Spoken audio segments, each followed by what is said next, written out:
October 19th, 2024, or 20 days before the 2024 election. And of course, everybody have their prediction. We look for the history to know the future and understand what's going on right now. This is the Harvard and the Yale World History textbook. James is studying this wonderful book, and his school project is the tool of the empire. What empire? Roman Empire. All the Western countries copy the Roman Republic and the Roman Empire's system. And James probably will present to us one of the most important system, military system, the tools of the empire. He probably will present to us how Augustus ruled his empire using the military. That exactly 2,000 years ago. And right now, the world probably still running exactly the same way. Now, the floor go to James. And he probably will present to us his wonderful outline of his essays. Yeah, Augustus. Now, Roman weapons, tools of the empire. And this page is here, James. Okay, go ahead. The floor is yours. Then be wonderful. Go. So, uh, this, Roman rules and weapons, uh, this, this has a lot to it. Now it may seem very simple, like you just use the weapon and stab it, but there are a lot of reasons and backstory towards the weapons, such as, the main reason for weapons you may think is just for fighting, but it's for more than just that, for restoring order, political control, securing like uh legacies for the person, getting glory, moral reforms, and all that. We are mainly going to be talking about how Augustus used his power. So Augustus, he was a person who wanted to bring peace to Rome, and because like he experienced the civil war with Rome, and he wanted to restore the republic back to its former glory. But in reality, he was really just getting power for himself. And so Augustus, his ultimate goal was to uh get control over everything in Rome, everything. And now this may seem good, like you're basically an emperor, a king, you rule everyone, but Augustus, he really didn't have any intention of becoming like a ruler. He really just wanted to like make sure everything was under control. But like he had no other choice than to become like uh a ruler. And so because of that, everyone was afraid of him. Now, Augustus didn't have any bad intentions. He was a really peaceful man. Although when you have lots of power and people don't even know much about you, they would immediately think, "Oh my gosh, this guy might be out to kill me. If I do anything wrong, he's gonna kill me." That's exactly what everyone thought. And so everybody was just afraid of him. And Augustus, for all of this, he wanted to make peace for Rome.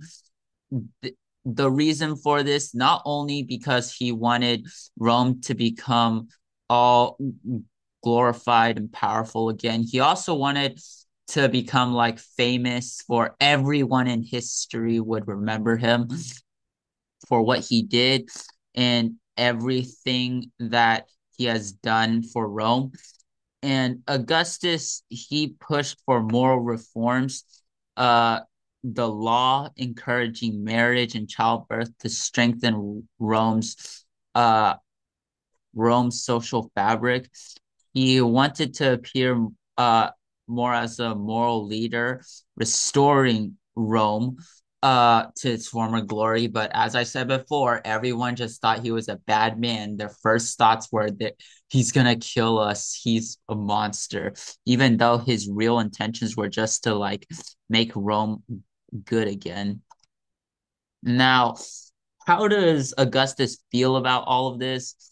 Um, Augustus, at he is a very strategic and patient person. Like it's not like a brainless guy could become an emperor and think of the idea of returning Rome to its former glory, just like that. So Augustus, um, Augustus, he feels like his intentions were justified for helping Rome. Like he did many things that people are just like very upset about. Like they just think he's acting as if he could do whatever he wants. And so all of this was because like he just wanted stability for Rome. The Civil War just like think of it as American Civil War, bro. It's the whole country's just broken. And Augustus, he thinks that his intentions are really necessary to help Rome. And so everyone, they just had to go with it. And then Augustus, like, remember, he has like so much power, everyone's scared of him. And so he is really afraid that people will be wanting to like assassinate him, threaten him, and all that because of like how powerful he is. And so like they would just think that he's just gonna do whatever he wants. He's just gonna be like, "Hey, I don't like your existence. I'm gonna kill you for no reason." Like that's just how they feel. So he was exiled. Um, so several of his family members were either exiled or executed, and uh, potential rivals, including his daughter Julia, who like her behavior was viewed as a threat to his public image. So, yeah, that's just how afraid Augustus is. He's even willing to kill his family members just because of how scared he is of how people would think of him. And Augustus, he cared deeply about his public image. Like, bro, he literally killed his daughter. Bro, that's just how crazy he is. So, yeah, all of this, I'm pretty sure this justifies him being a madman, like everyone says he is. Now, what does all of this have to do with Roman weapons? Now, after all of this, Rome, uh, their weapons are made to like, uh, to make sure that things like this never happen. Like, you want people to be powerful enough to defend themselves. They have certain weapons for certain traits, like spears, swords. They have different uses. And special fact, the gladius, uh, like knife-like sword, that was the weapon that was used to kill Julius Caesar. And well, that just shows like these weapons in Rome, they like help give people power even despite the fact that they aren't like rulers, but they still have protection for themselves. Now, Augustus, he is a good uh example of pe model that people fear. Thank you for listening.